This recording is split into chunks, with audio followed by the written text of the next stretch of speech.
kita akan masuk dalam bagian yang terpenting, yaitu kita akan masuk mendengarkan firman Tuhan. Segala sesuatunya kita tinggalkan, biar hati kita terbuka, pikiran kita tertuju satu terhadap firman Tuhan. Karena Tuhan senang melihat anak Tuhan yang ada saat sore hari ini terbuka hatinya untuk menerima benih-benih firman Tuhan dan kebenaran firman Tuhan. Dan kita angkat satu pujian, yaitu Dia Yesus telah mati bagiku.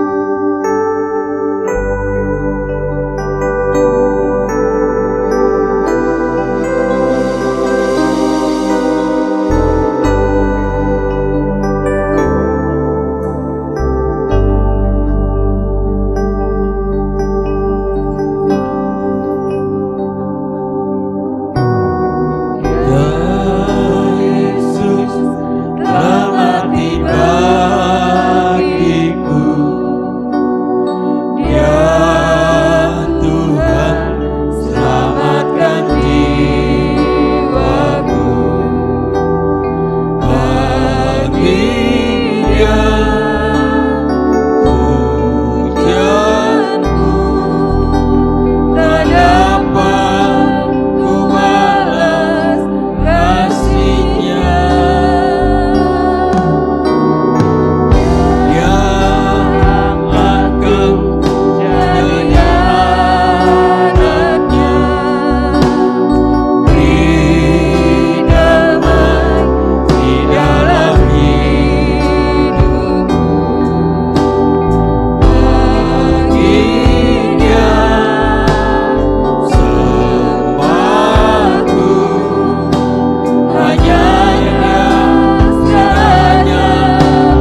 hari ini kami sebagai sidang jemaat-Mu kembali dalam pelayanan ibadah kami kepada Tuhan. Pujian penyembahan yang telah kami naikkan kiranya berkenan ke hadirat Tuhan. Demikian juga yang melayani dalam pujian penyembahan, singer musik, Tuhan yang memberkati. Demikian juga kami sebagai sidang jemaat-Mu, Tuhan memberkati kami. Terima kasih Bapa, kami mengucap syukur. Sebentar kami akan belajar, akan mendengarkan kebenaran firman-Mu yang disampaikan oleh hamba-Mu. Urapi hamba-Mu dengan kekuatan yang datangnya daripada Roh Kudus. Sebelum hamba-Mu menyampaikan kebenaran firman-Mu dengan keterbatasan hamba-Mu, Tuhan, tidak ada kemampuan apa-apa yang terjadi dalam kehidupan hamba-Mu. Hamba-Mu yang masih ditandai dengan keberdosaan ini, ampuni kami. Sucikan kami Tuhan, sehingga kami layak untuk menyampaikan kebenaran firman-Mu, apalagi pada saat ini juga yang disertakan dengan pelayanan persamuan kudus, persekutuan tubuh dan darah-Mu. Terima kasih Bapa, terima kasih. Biarlah setiap kata kalimat disampaikan hamba-Mu menjadikan satu kekuatan di dalam kehidupan kami sebagai sidang jemaat-Mu. Berikan kami roh mengerti, tidak tinggal dalam pengertian saja Tuhan, tapi praktek daripada firman-Mu. Oleh sebab itu kalau masih ditemukan kuasa-kuasa kegelapan yang masih berada, yang masih mengganggu di ruangan ini, terlebih dalam ruangan pikiran hati kami bersama-sama sidang jemaat-Mu memanggil nama-Mu. Hanya di dalam nama Tuhan Yesus Kristus kami halaukan, kami usirkan keluar dari ruangan ini, terlebih keluar dari pikiran hati kami. Terima kasih Bapa, kami mengucap syukur, kuasai kami dengan kekuatan Roh Kudus-Mu. Terima kasih sekali lagi, ampuni hamba-Mu. Di dalam berkat nama Tuhan Yesus Kristus, Kepala Gereja, kami sambut kebenaran firman-Mu. Haleluya. Amin. Silakan duduk.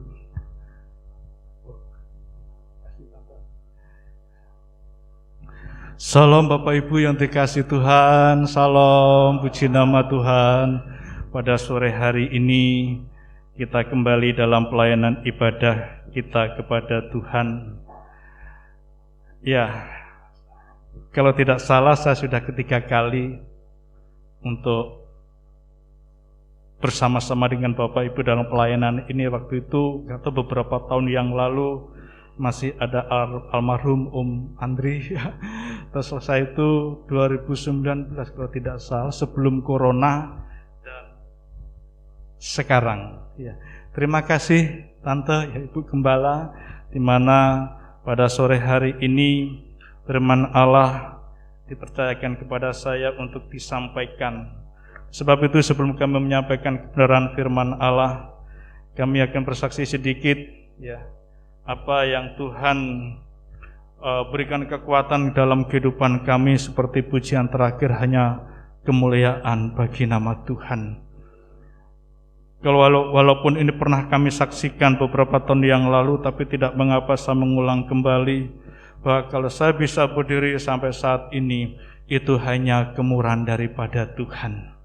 Tuhan yang menghiasi, seperti pujian yang pertama, kami tidak janjian.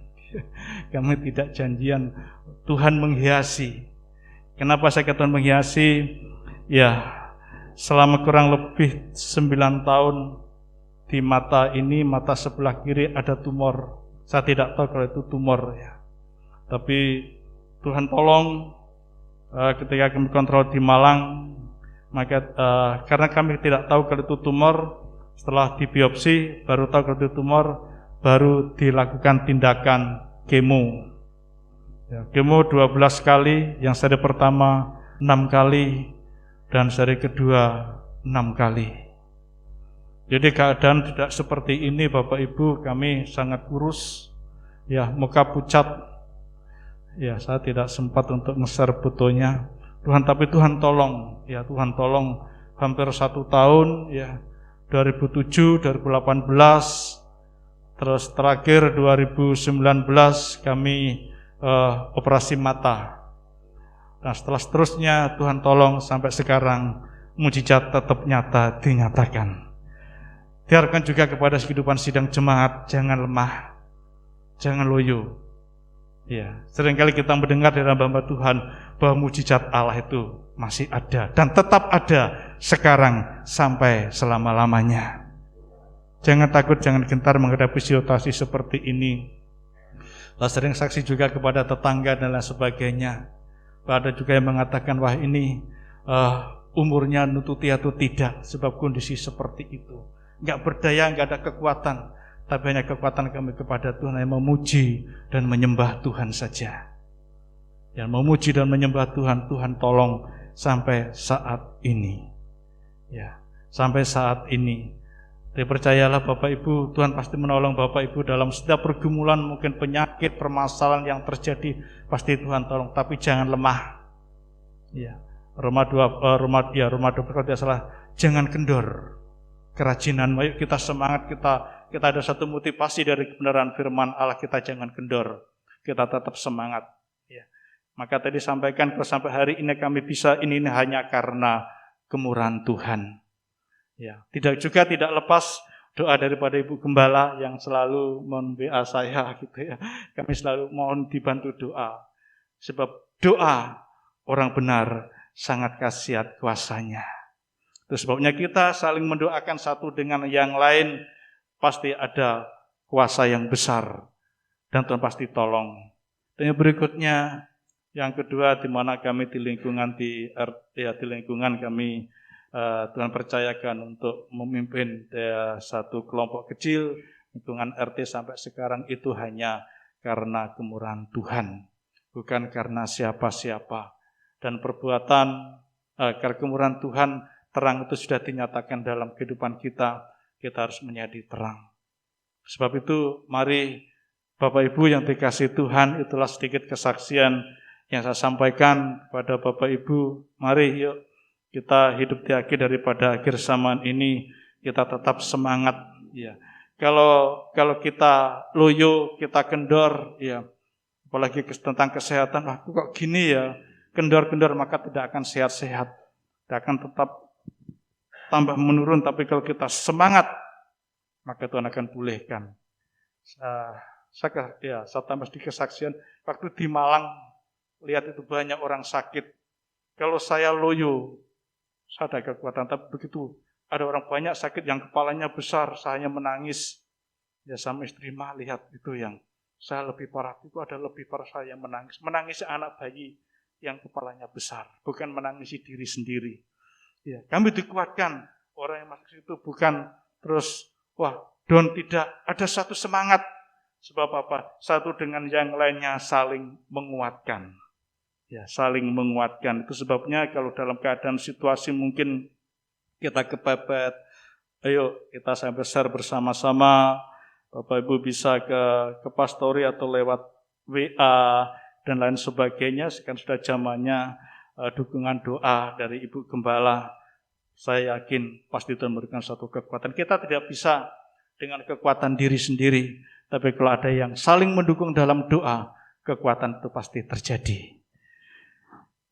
Yang kedua di lingkungan, ya Tuhan percayakan kami untuk bersama-sama dengan masyarakat, bahkan cukup lama, ya mulai tahun 2007 sampai sekarang, gitu ya di lingkungan situ, bahkan beberapa event 17-an, saya tahun ini, ya sama anak Karang Ternak, sama pemuda di RT kami, ayo Pakaan, ya.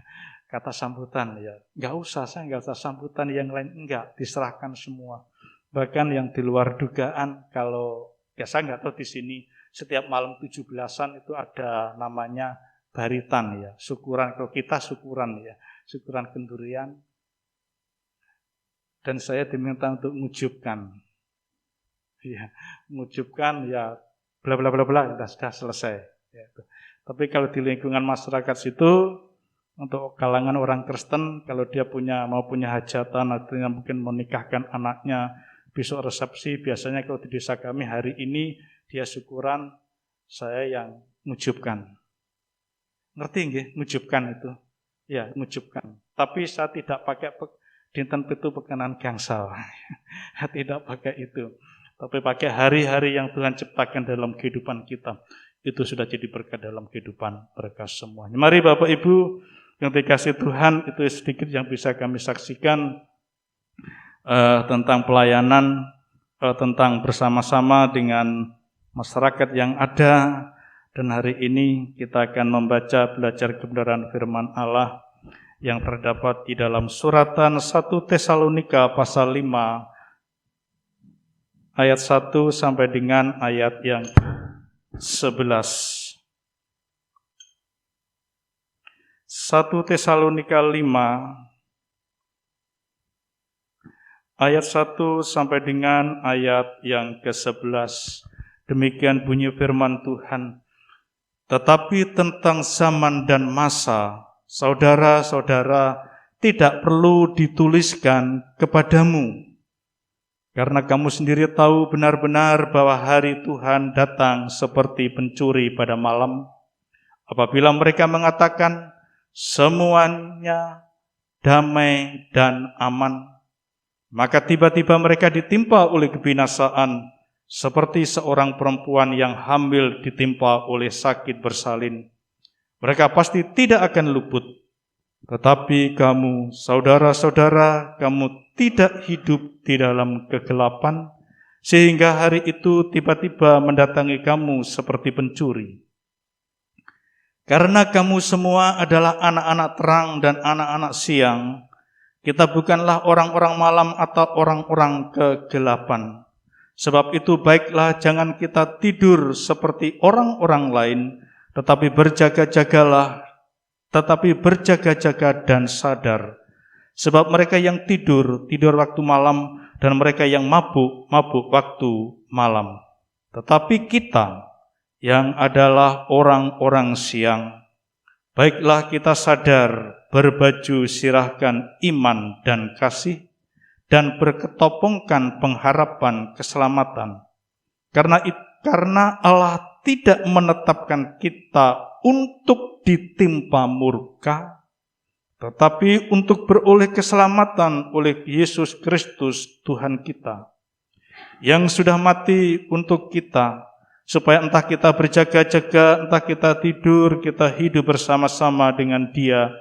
Karena itu, nasihatilah seorang akan yang lain, dan saling membangunlah kamu seperti yang memang kamu lakukan. Amin. Bapak, Ibu, Saudara yang dikasihi oleh Tuhan Yesus Kristus, dari pembacaan ayat-ayat firman Allah ini, kita akan belajar tentang tema mempersiapkan diri menanti kedatangan Tuhan. Bulan-bulan November, ini sudah awal bulan November ya, yang tidak terasa. Tentunya mungkin di sidang Jumat sini sedang mempersiapkan masa raya Natal, perayaan Natal. Ya, oh ini tanggal ini nanti perayaan Natal. Tentu mungkin saja, saya juga tidak tahu. Sudah persiapan. Mungkin anak-anak sekolah minggu juga sedang persiapan demi persiapan untuk akan ditampilkan. Dan juga mungkin Bapak Ibu kalau punya hajatan pernikahan, menikahkan putra atau putrinya, jauh-jauh hari sudah ada persiapan. Dari ayat ini memberikan satu pelajaran dalam kehidupan kita sekalian tentang mempersiapkan diri menanti kedatangan Tuhan kali yang kedua. Apa yang kita baca tadi, di mana kedatangan Tuhan merupakan suatu situasi yang tidak dapat diketahui oleh manusia. Sebab kedatangan Tuhan Yesus kedua kalinya hanya Bapa yang tahu. Rasul Paulus tidak memberitahukan atau tidak menuliskan kedatangan Tuhan itu kapan terjadi. Paulus hanya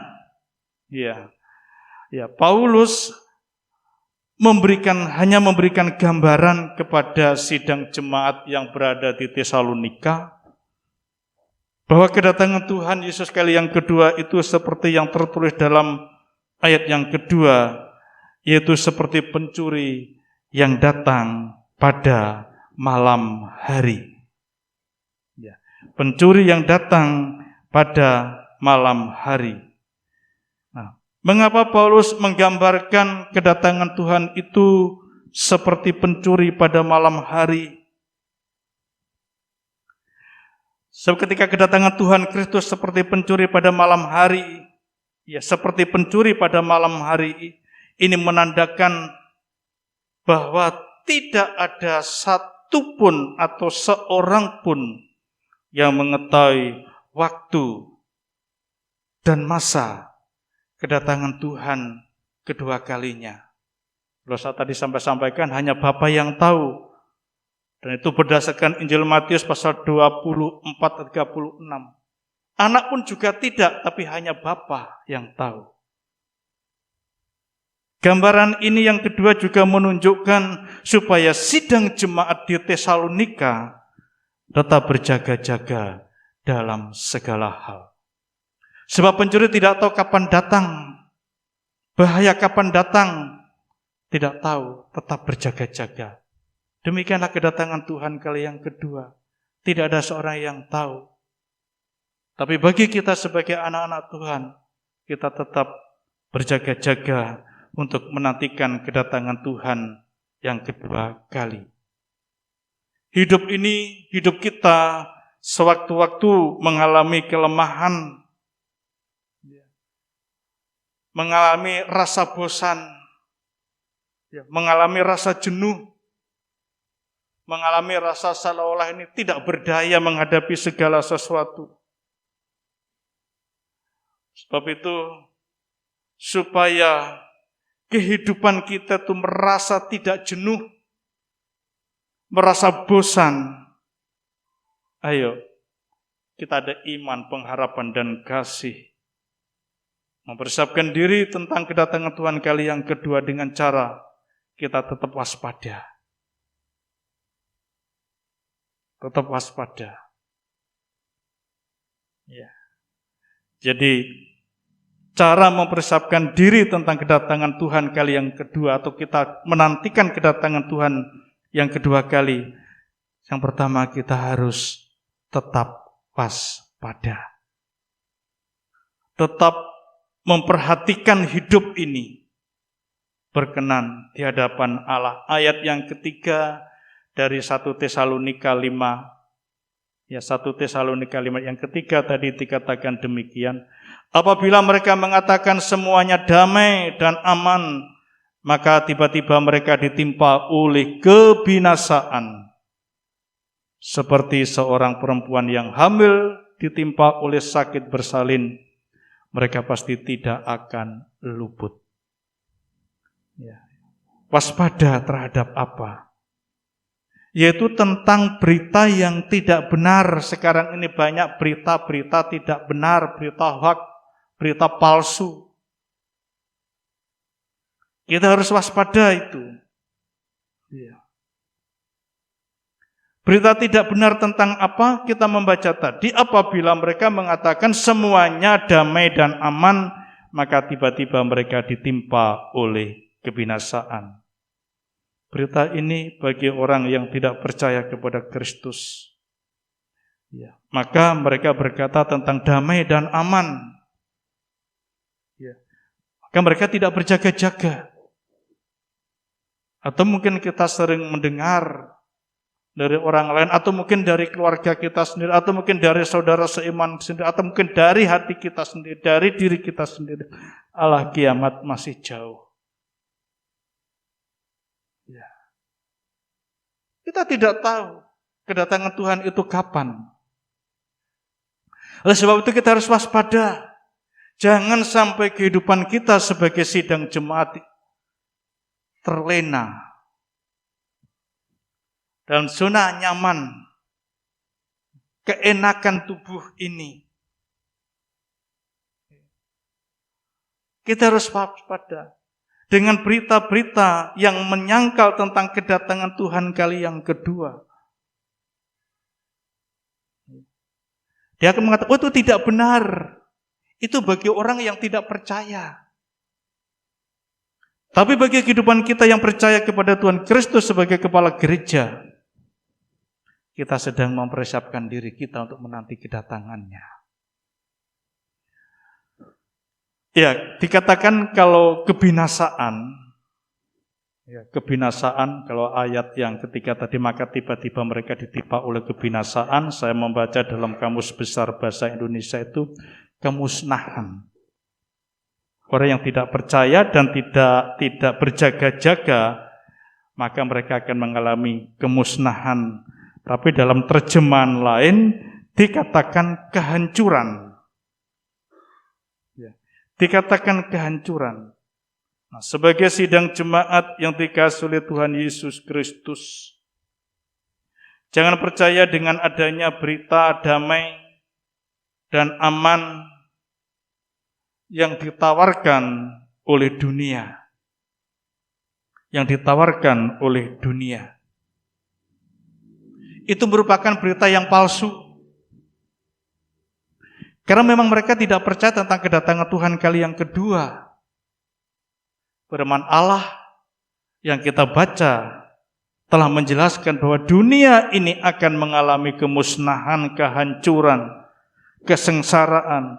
Itulah sebabnya Bapak Ibu Saudara dikasihi Tuhan, marilah kita tetap waspada tentang berita yang palsu yang tidak percaya tentang kedatangan Tuhan. Beberapa tahun yang lalu mungkin kita mendengar atau sekarang kita juga mendengar bahwa untuk mengantisipasi supaya manusia tidak musnah, maka manusia itu berusaha bikin planet sendiri, bikin satelit sendiri ke angkasa, supaya manusia bisa naik ke sana. Ketika dunia dihancurkan, mereka tidak hancur. Tapi firman Allah katakan, langit dan bumi akan lenyap. Langit dan bumi. Usaha manusia pun untuk menyembuhkan diri dari murka Allah tidak akan bisa. Tidak akan bisa. Kemanapun manusia itu lari, kalau sedang murka Allah turun, tidak akan bisa sembunyi. Tapi bagi kita, Bapak Ibu Saudara dikasihi Tuhan, kita sebagai anak-anak terang, hidup di dalam terang kebenaran firman Allah telah mempersiapkan diri kita dengan waspada kita, yaitu berjaga-jaga menantikan kedatangan Tuhan kali yang kedua. Sebab pada akhir zaman nanti banyak orang yang mengejek tentang kedatangan Tuhan. Mereka tidak percaya. Itu terdapat dalam 2 Petrus 3 ayat 3 dan sampai 4, 10 sampai 11. Bahkan terjemahan lain juga mengatakan mereka tidak sekedar mengejek, tapi dia mengejek, menghina, menertawakan ajaran yang benar. Mereka menertawakan orang-orang yang hidup dalam kebenaran firman Allah. Mereka akan menertawakan kehidupan orang-orang yang percaya kepada Kristus. Jangan heran ketika kita percaya kepada Kristus, kita ditertawakan oleh orang lain. Karena mereka tidak percaya kepada Kristus. Tapi bagi kita yang percaya kepada Kristus, berita tentang kedatangan Tuhan itu menjadi satu pengharapan dalam kehidupan kita. Untuk masuk dalam Yerusalem yang baru.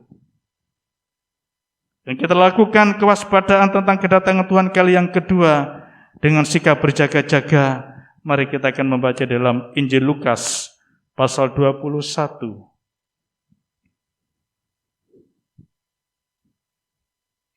Ayat 34 sampai 36. Injil Lukas pasal 21 ayat 34 sampai dengan ayat yang ke-36, demikian bunyinya firman Tuhan. Jagalah dirimu supaya hatimu jangan syarat oleh pesta pora dan kemabukan, serta kepentingan-kepentingan duniawi, dan supaya hari Tuhan jangan dengan tiba-tiba jatuh ke atasmu, ke atas dirimu seperti suatu jerat. Perhatikan kata-kata jerat. Sebab ia akan menimpa semua penduduk bumi ini. Berjaga-jagalah senantiasa sambil berdoa, supaya kamu beroleh kekuatan untuk luput dari semua yang akan terjadi itu, dan supaya kamu tahan berdiri di hadapan Anak Manusia. Bapak Ibu, berjaga-jaga dalam doa menantikan kedatangan Tuhan kali yang kedua. Yang pertama, supaya kehidupan kita itu beroleh kekuatan. Seringkali kita mendengar bahwa napas iman orang Kristen ada hanya kekuatan doa. Pergumulan apa yang sedang terjadi di dalam kehidupan kita hanya bisa berdoa. Pujian penyembahan kita hanya kepada Tuhan. Selain itu tidak ada. Peristiwa beberapa tahun yang lalu yang kami alami ketika kami kemo ya divonis untuk tumor. Saya berdoa saja, Tuhan, terserah Tuhan. Kata terserah itu bukan kita menyerah, tapi ada usaha pergumulan bersama dengan Tuhan. Sampai sekarang Tuhan tolong. Ya, sampai sekarang Tuhan tolong pemulihan kesehatan. Ya, saya percaya kekuatan doa kita kepada Tuhan itu yang menolong kita. Maka jangan lepaskan komunikasi kita dengan Tuhan. Supaya kita beroleh kekuatan dan tidak terjerat. Kata terjerat. Ya, pada ayat yang ke-34 dalam Kamus Besar Bahasa Indonesia dikatakan alat perangkap. Ya, alat perangkap. Sedangkan dalam yang kedua itu jerat berarti tipu muslihat untuk menyusahkan atau mencelakakan orang lain. Tentang kepentingan duniawi yang dipanakan atau dilancarkan iblis. Jangan sampai kehidupan kita itu masuk perangkap, masuk jaring, terjaring. Ya. Terjaring. Terjaring dalam hal apa kita membaca 34 tadi adalah pesta pora kesukaan duniawi. Kita perhatikan pesta kesukaan, bukan pesta pernikahan ya. Pesta dosa di mana-mana terjadi. Dan kemabukan, mabuk harta benda, mabuk kedudukan, mabuk kehormatan. Ya, kalau masalah mabuk minuman keras kita sudah tahu. Mabuk iri hati, serakah. Ini terjadi pada akhir-akhir zaman atau mungkin juga terjadi saat-saat yang sekarang ini. Sebab itu mari sidang jemaat dikasih oleh Tuhan, kita melepaskan diri dari perangkap itu. Supaya kita terlepas sehingga kita punya harapan di hadapan Allah untuk menantikan kedatangan Tuhan yang kedua. Kita tidak bisa melepaskan diri dengan sendirinya gitu, tidak. Pasti saya tidak percaya tidak bisa dengan kekuatan diri sendiri. Tapi oleh karena kekuatan daripada Tuhan melalui kurbannya, apa yang menjerat kehidupan kita akan terlepas. Ya. Melalui kurban Kristus yang sanggup melepaskan ikatan dosa dan juga jerat apa, perangkap apa yang sedang ada dalam kehidupan kita sekarang ini. Ya. Yang sedang ada di dalam kehidupan kita ini. Apakah dalam diri kita itu merasa diri kita lebih baik daripada yang lain? Apakah merasa diri kita itu lebih hebat daripada yang lain? Atau mungkin merasa diri kita itu lebih pintar daripada yang lain? Atau mungkin juga kita masuk perangkap dalam kedudukan satu kehormatan. Saya perhatikan banyak kaum muda, hati-hati kaum muda dan remaja. Jangan sampai kehidupan itu terperangkap oleh pergaulan yang bebas.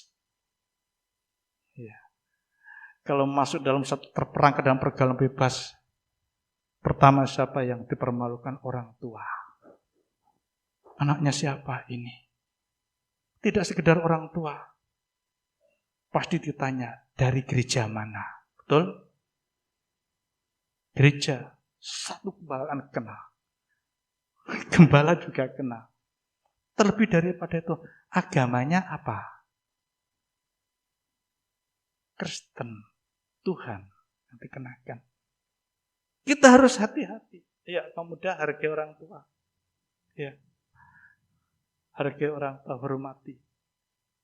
Nah, kalau kita sebagai sidang jemaat Tuhan, mungkin kita sedang terperangkap masalah-masalah hal-hal yang lain, sakit hati, dengki, iri hati, yang tidak terselesaikan, itu sedang kita sedang terperangkap di situ. Iblis sedang memanahkan panah perangkapnya dalam kehidupan manusia yang suka iri hati, dengki, dan lain sebagainya. Kalau hari-hari ini kita sedang terperangkap hal seperti itu, jadi kita mau datang kepada Tuhan. Mohon kemurahan daripada Tuhan. Pasti Tuhan akan melepaskan dalam kehidupan kita. Tuhan mau melepaskan perangkap itu. Tapi seringkali dalam kehidupan diri kita yang tidak mau melepaskan diri karena kita dalam zona aman. Masuk dalam perangkap karena apa? Kesukaan duniawi ini kan enak. Ya. Perkara-perkara dosa ini di mata dunia sangat enak. Tapi bagi kita, orang yang hidup di dalam terang, itu merupakan satu kegelapan hidup. Merupakan satu kegelapan hidup. Kalau kita memperhatikan kehidupan kita, banyak kehidupan manusia yang sedang terperangkap. Diharapkan sidang Jumat tidak terjadi. Mereka terperangkap oleh suaminya orang, terperangkap oleh istrinya orang. Sangat berbahaya. Terjadi satu perselingkuhan. Di mana-mana terjadi. Terjadi pembunuhan di mana-mana terjadi karena kebencian, kan terperangkap. Ya, karena terperangkap.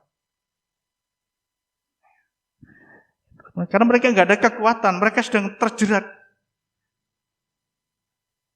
Kenapa terjerat? Mereka karena tidak berjaga-jaga dan berdoa, tidak ada komunikasinya dengan Tuhan, maka dia terjerat. Kalau kita yang punya anak, tentunya ya. Kalau kita punya anak komunikasi baik, ngomong-ngomong, dan anak itu bisa terima nasihat kita, dia tidak akan terperangkap. Demikian kita sebagai sidang jemaat, kalau kita doa kita kepada Tuhan, dengan kerendahan hati kita pasti tidak terperangkap dengan keinginan duniawi. Sebab apa? Tuhan memberikan firman-Nya di dalam kehidupan kita sekalian. Melalui pelayanan ibadah seperti ini, melalui kita saat teduh secara pribadi, saat kita membaca firman Allah, merenungkan firman Allah, itu memberikan satu kekuatan. Sebab itu saya tidak tahu Bapak Ibu hari ini sedang terjerat apa, sedang terperangkap apa. Mungkin dalam hidupnya masih mengikat, ada ikatan yang sedang mengikat hidup kita. Seolah-olah itu rantai itu tidak bisa lepas. Hari ini, ya, jika disertakan dengan pelayanan perjamuan kudus, kurban Tuhan masih berlaku untuk kita hari ini, besok, dan sampai selama-lamanya. Oleh sebab itu fokus ibadah kita kepada kurban Kristus. Pelayanan kita, fokus kita hanya kepada kurban Kristus. Tapi kalau ibadah pelayanan kita hanya kepada fokus kita kepada manusia, kebinasaan yang terjadi. Hamba Tuhan pun kalau dalam pelayanannya fokusnya kepada manusia juga akan mengalami kebinasaan. Tapi kalau tidak fokus kepada Kristus, sangat berbahaya. Tuhan katakan, bukan orang yang berseru kepadaku Tuhan, Tuhan masuk dalam kerajaan surga, bukan. Kenapa? Mereka melakukan kejahatan. Melayani, jadi pendeta, jadi jemaat, tapi tetap hidup dalam kejahatan. Tidak akan masuk dalam Yerusalem baru. Kalau saya membaca ini, saya mengeri sendiri. Ya, ngeri, Tuhan tolong. Ya, saya sudah cukup lama jadi pengerja 15 tahun. Ya, di pelayanan di desa. Jangan sampai nanti tertolak. Kenapa? Hidup dalam kejahatan. Hidup dalam kejahatan. Dan yang kedua tadi dikatakan, supaya tahan berdiri di hadapan anak manusia. Saat kapan? Saat kedatangan Tuhan yang kedua kalinya. Dan pada saat itu, ya, maka kehidupan orang yang percaya kepada Tuhan, menghadap kepada Tuhan, mempertanggungjawabkan hidupnya kepada Tuhan. Sebentar lagi. 2 Korintus 5 ayat 10. 2 Korintus 5 ayat 10. Sebab kita semua harus menghadap tahta pengadilan Kristus, supaya setiap orang memperoleh apa yang patut diterimanya sesuai dengan yang dilakukannya dalam hidup ini, baik ataupun jahat.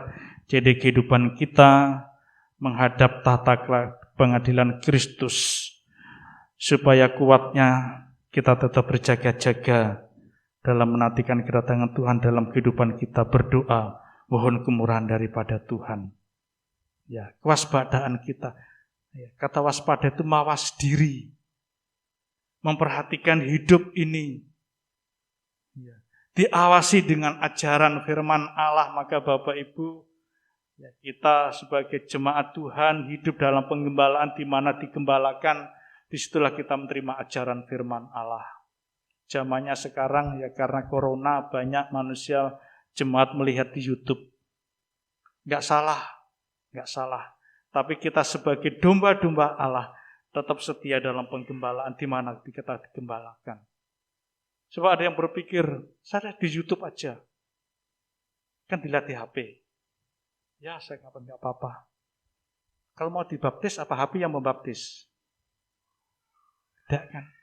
Mereka pernikahan, apakah HP di YouTube-nya? Ini pemberkatan nikah lewat HP? Tidak mungkin. Gembala sidang. Nah, ini harus kita perhatikan. Jangan sampai kita terlena untuk gara-gara HP, ya, sehingga kita tidak bisa ibadah, tidak beribadah kepada Tuhan, tidak menghargai penggembalaan. Ini sikap orang yang tidak berjaga-jaga. Yang kedua, untuk menantikan kedatangan Tuhan, yaitu hidup dalam terang firman Allah. Hidup dalam terang firman Allah. 1 Tesalonika 5 ayat 4 dan 5. Demikian bunyi firman Allah. Tetapi kamu saudara-saudara, kamu tidak hidup di dalam kegelapan, sehingga hari itu tiba-tiba mendatangi kamu seperti pencuri. Karena kamu semua adalah anak-anak terang dan anak-anak siang. Kita bukanlah orang-orang malam atau orang-orang kegelapan. Paulus mengerti keberadaan jemaat di Tesalonika. Dia mengetahui bahwa mereka adalah jemaat-jemaat yang tekun dan mereka hidup dalam terang, tidak hidup dalam kegelapan.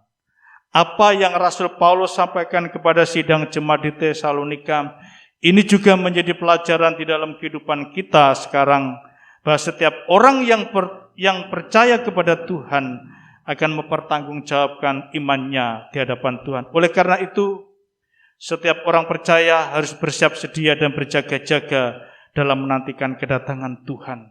Jangan sampai kehidupan itu masuk dalam suatu kegelapan. Sebab apa? Kita ini adalah anak-anak terang.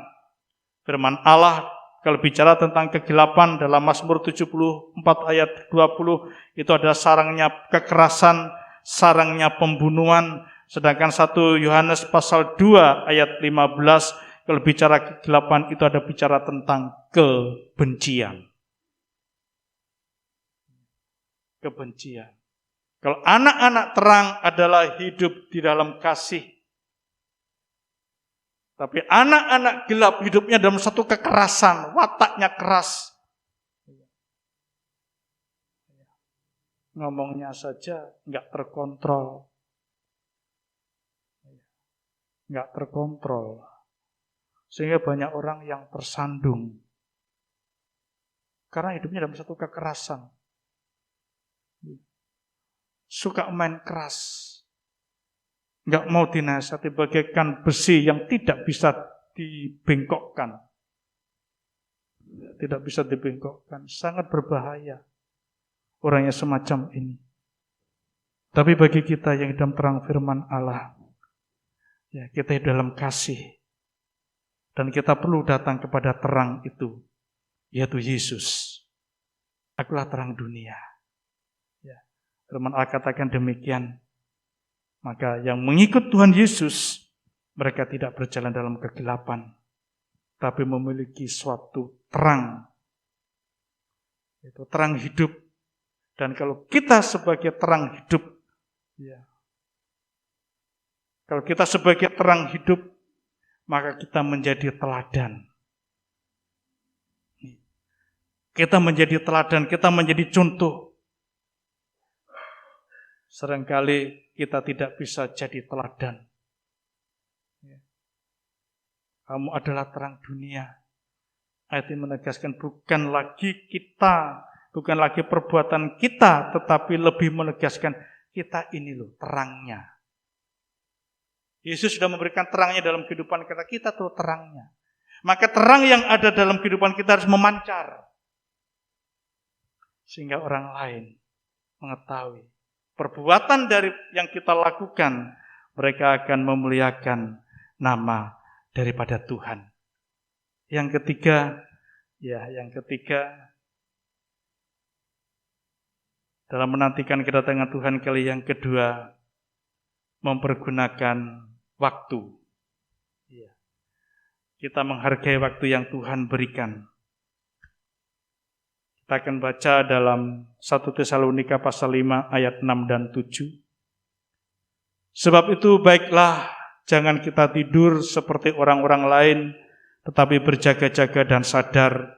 Sebab mereka yang tidur waktu malam, dan mereka yang mabuk waktu malam.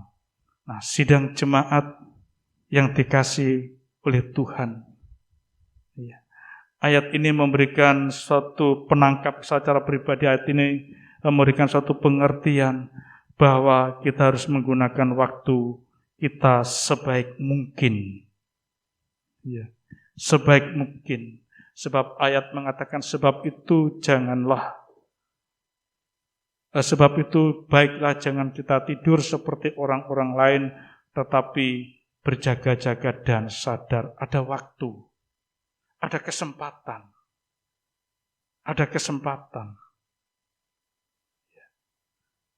Nah, waktu yang Tuhan berikan itu biarlah kita gunakan dengan sebaik-baiknya.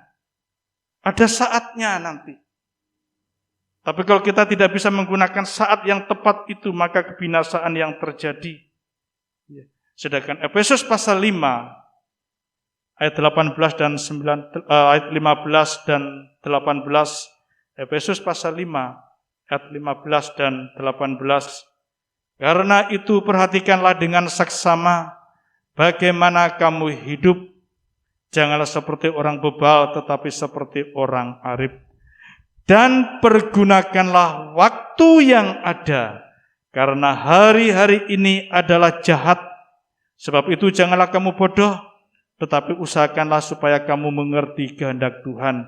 Dan janganlah kamu mabuk oleh anggur, karena anggur menimbulkan hawa nafsu, tetapi hendaklah kamu penuh dengan Roh Kudus. Sidang jemaat yang dikasihi oleh Tuhan, pernahkah kita memikirkan bahwa hidup di dunia ini sungguh sangat singkat?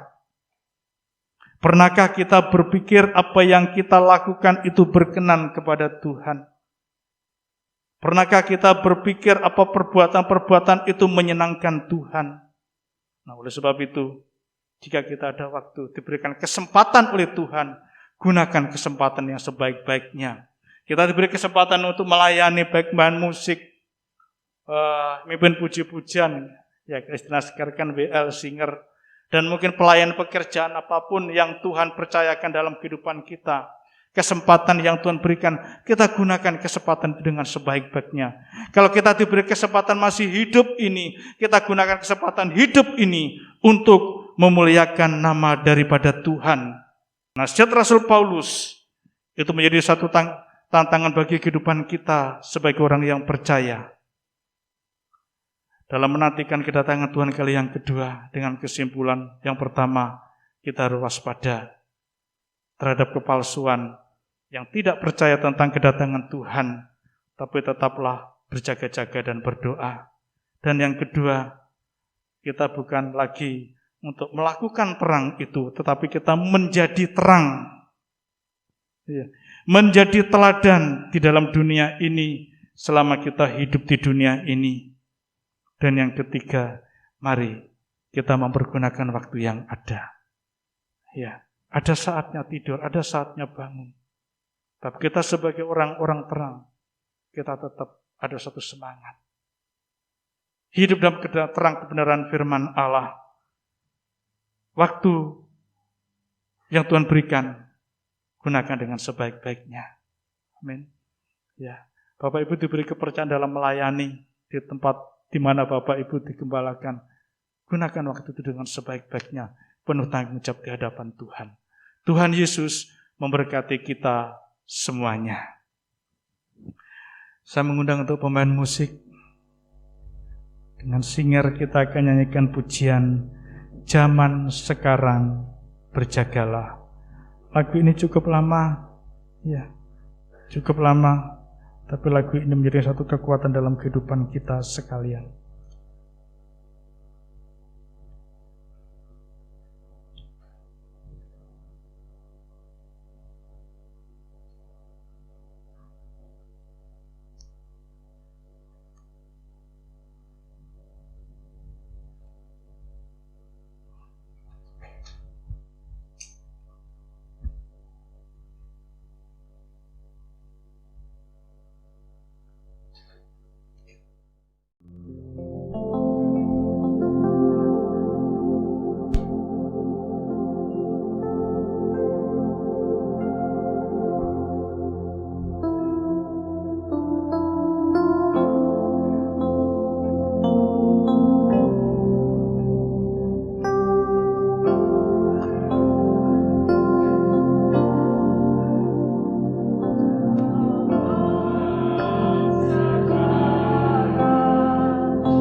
Dengaran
masuk dalam pelayanan perjamuan kudus.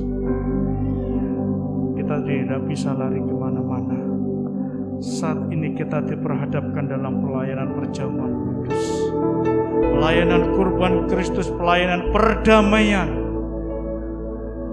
yang menambahkan diri kita kepada Allah.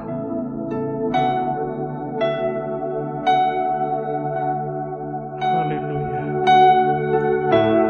Terima kasih. Terima kasih. Bapa kami yang berada di dalam tahta kerajaan surga, suara hamba-Mu berhenti sampai di sini dalam pemberitaan firman-Mu. Tapi kami mohon kemurahan-Mu, biarlah karya Roh Kudus memberikan suatu kekuatan dalam kehidupan kami. Kalau hari ini Tuhan, kami akan bersekutu dengan tubuh dan darah-Mu melalui perjamuan kudus ini. Terlebih dahulu, ya Tuhan, ampuni secara pribadi hamba-Mu. Ampuni pelayan-pelayan perjamuan kudus yang akan membagikan tubuh dan darah-Mu. Dan ampuni kami semua, kalau mungkin hari-hari ini kami sedang terperangkap dengan keindahan dunia, sehingga kehidupan kami terlena dengan keindahan dunia. Ampuni kami ya Tuhan. Ampuni kami. Bapa di surga, mohon kemurahan-Mu, mohon rahmat-Mu. Sebentar kami akan masuk dalam pelayanan perjamuan kudus. Roti dan anggur, kuduskan, sucikan oleh kuasa darah-Mu, sehingga kami dilayakkan untuk masuk dalam persekutuan dengan tubuh dan darah Tuhan. Terima kasih Bapa, Engkau memberkati pelayan-pelayan-Mu yang akan membagikan perjamuan kudus ini, dan kami yang menerimanya, biarlah kami terima dengan sukacita. Di dalam berkat nama Tuhan Yesus Kristus, kami terima perjamuan kudus-Mu. Haleluya. Amin. Silakan duduk. Salibnya. Salibnya.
sambil kita merenungkan kebenaran firman Allah.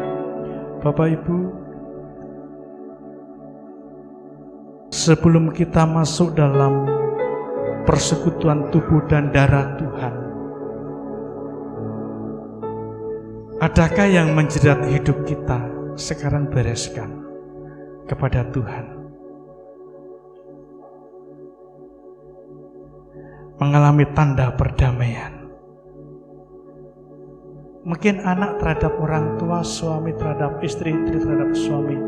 Atau mungkin kita antar jemaat sedang terjerat, tersandung, sakit hati. Ini bukan sikap kehidupan manusia yang sedang mempersiapkan diri kedatangan Tuhan.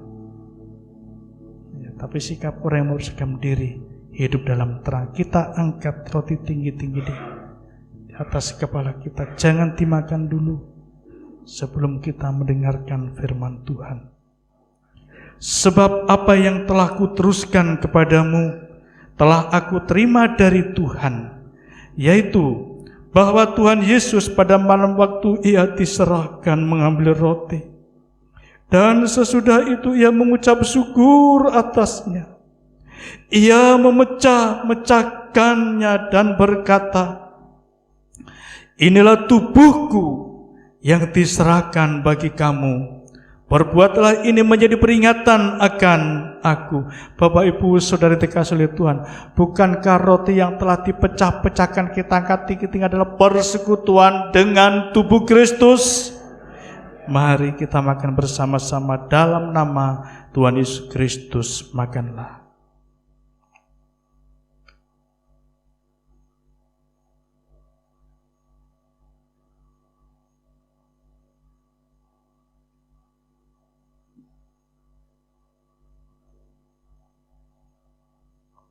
Haleluya. Terima kasih. Apabila Bapak Ibu sudah membuka anggur yang berada di tangan, bisa kita angkat bersama-sama. Jangan diminum dulu sebelum kita mendengarkan kebenaran firman Tuhan. Demikian juga ia mengambil cawan. Sesudah makan lalu berkata, cawan ini adalah perjanjian baru yang dimeteraikan oleh darahku.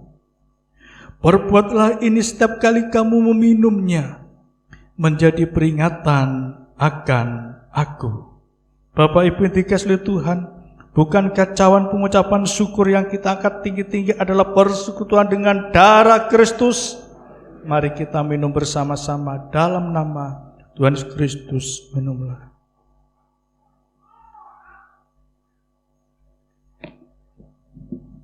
Haleluya. Sebab setiap kali kamu makan roti ini dan minum cawan ini, kamu memberitakan kematian Tuhan sampai ia datang. Haleluya. Haleluya. Kita sembah Dia. Saya kembalikan kepada pendeta Kefas.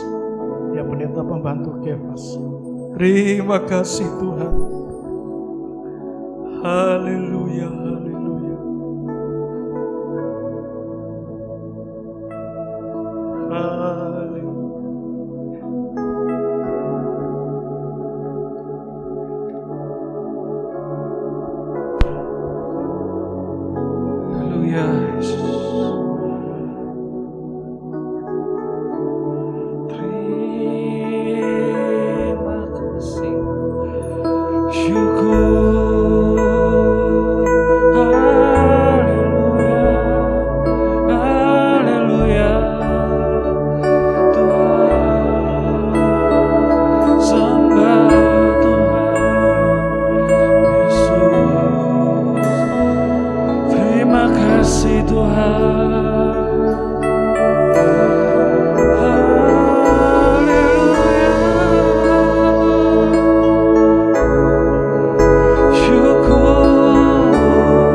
Boleh memuji, membesarkan nama-Mu Tuhan. Dan biarlah Tuhan Setiap setiap firman yang sudah kami dengarkan juga Tuhan boleh tertanam dalam pintu hati kami masing-masing. Dan kami sudah melalui perjamuan suci ini Tuhan, biar kami boleh belajar Tuhan, kami boleh berjaga-jaga, kami mau boleh menasehati satu dengan yang lain. Kami mempersiapkan diri untuk kedatangan Tuhan kali yang kedua. Walaupun Rasul Paulus pun tidak menuliskan kapan itu terjadi, tetapi pribadi kami Tuhan, kami mau belajar bersungguh-sungguh. Kedatangan Tuhan kedua kali tidak ada satu orang pun yang tahu. Engkau datang seperti pencuri pada malam hari. Pencuri pun tidak tahu kapan ia datang. Biarlah kami Tuhan membuka hati kami. Biarlah kami Tuhan belajar untuk berjaga-jaga, siap sedia kapanpun Kau mau datang Tuhan. Terima kasih Tuhan, terima kasih Yesus. Kau mau bentuk Tuhan hidup kami, Engkau mau bentuk hati kami Tuhan, Engkau mau bentuk perkataan kami Tuhan. Oh Yesus, biarlah kami kuat mengalami masa bosan, jenuh. Biarlah kami punya iman, pengharapan dan kasih. Seperti tadi kami sudah mendengarkan isi dari firman-Mu Tuhan. Agar kami lebih waspada, agar kami lebih mawas diri. Oh Tuhan, dan juga ajari kami Tuhan untuk mendengarkan apa rencana-Mu ke depan. Bukan kami membaca atau mendengarkan berita-berita yang tidak jelas Tuhan, tetapi biarlah hati kami boleh hikmat.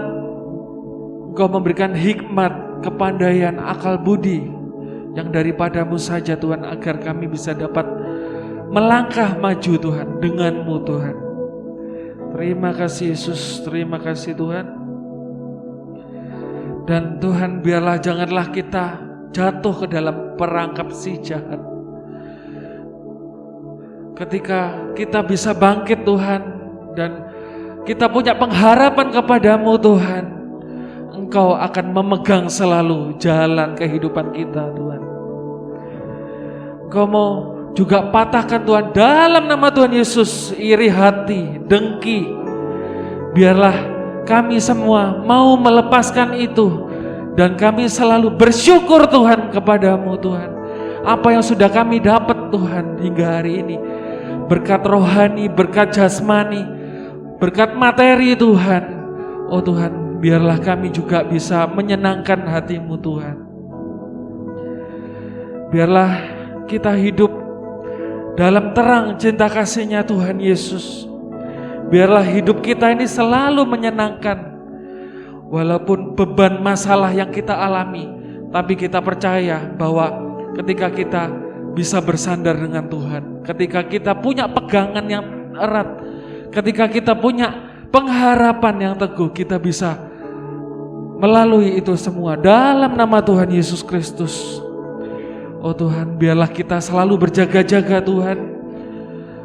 Apa saja boleh terjadi, tapi ketika kita punya iman yang teguh, kita punya sandaran yang teguh Tuhan, Engkau pasti bersama kami. Immanuel, Tuhan bersama-sama dengan kami.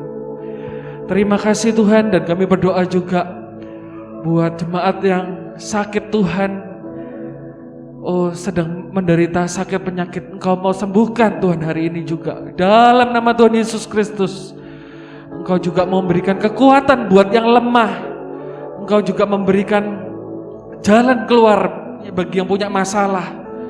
Dalam nama Tuhan Yesus, bahwa Engkau yang sanggup Tuhan untuk menopang kami. Terima kasih Tuhan, terima kasih Yesus. Biarlah kami nanti boleh membawa sukacita Tuhan, dan bisa sharing, membagikan sukacita kami kepada orang-orang di luar sana juga. Terima kasih Bapa. Kami mau alaskan doa ini hanya di dalam nama Tuhan Yesus Kristus. Yang percaya katakan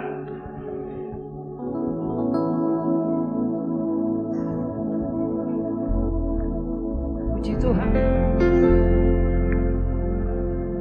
Tuhan, terima kasih buat Bapak Pendeta Aan dari Blitar. Tuhan Yesus memberkati.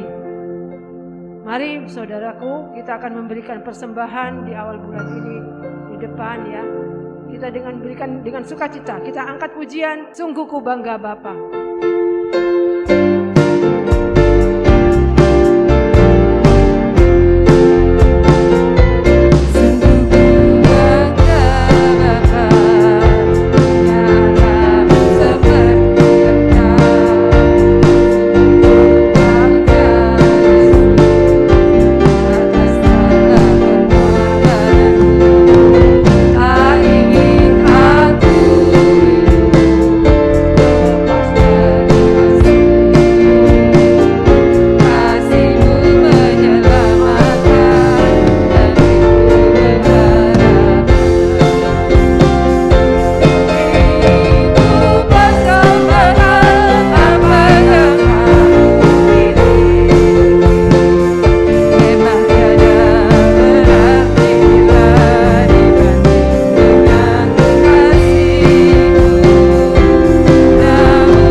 Bacakan pengumuman dalam minggu ini. Hari Jumat doa malam jam 7 sampai jam 8, 1 jam saja kita boleh meluangkan waktu doa bersama di gereja. Hari Sabtu komsel remaja jam 5 sore. Hari Minggu pagi sekolah minggu jam 9 pagi. Minggu sore ibadah raya jam 4 sore. Yang bertugas menjadi WL Ibu Kus, singer Ibu Syuing dan Ibu Ailan, Asyar Ibu Nona dan Ibu Lili, kolektan Ibu Ruth, LCD Saudari Arin, video Saudara Altan, musik Bapak Stefanus Chandra, Saudara Theo dan Saudara Bebe. Firman Tuhan akan dilayani oleh Ibu Gembala. Kita juga doakan pada hari ulang tahun Yemima, Yeremia dan Ibu Fangfang tepat pada hari ini ya Ibu Fangfang ya, bersuka cita ya. Kita juga doakan ada rapat Natal minggu depan, jadi dimohon para pengurus untuk tinggal setelah ibadah. Saya kira tidak ada pengumuman lain. Kita akhiri ibadah pada saat sore malam hari ini. Semua bangkit berdiri, kita naikkan pujian doa Yabes 2 kali dan saya serahkan kepada hamba ini. Ku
segala perkara dapat kami tanggung di dalam Engkau yang memberikan kekuatan kepada kami. Terutama hari ini kami boleh bersekutu dengan tubuh dan darah Kristus untuk kami berjaga-jaga, berwaspada, tidak terlena dengan keadaan. Beri kemurahan-Mu Tuhan, beri kemurahan-Mu. Tetap kami percaya terang itu ada pada kami karena firman-Mu itulah yang menerangi hidup kami pribadi Tuhan, yang selalu menuntun jalan kami. Kami mau jadi terang Tuhan. Terima kasih Yesus.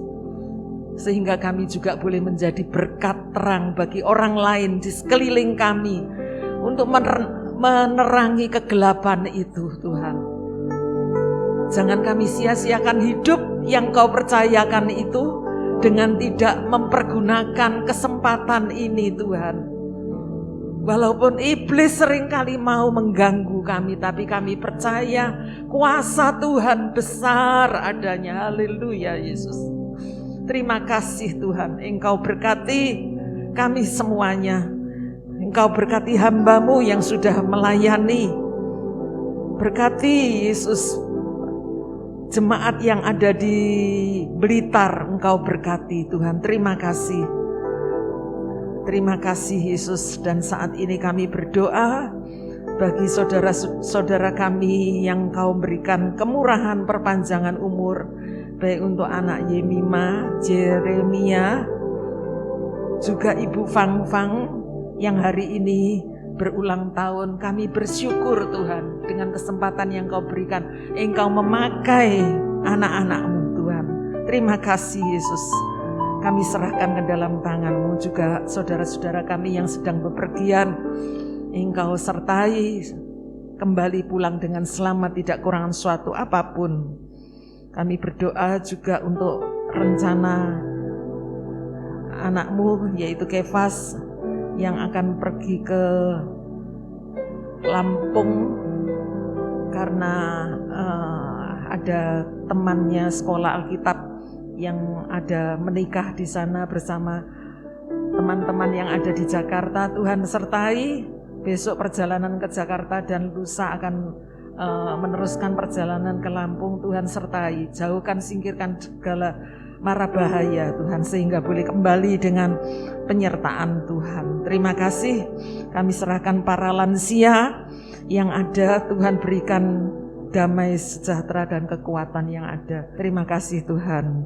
Engkau berkati hamba-Mu dan saat ini kami akan menerima berkat Tuhan.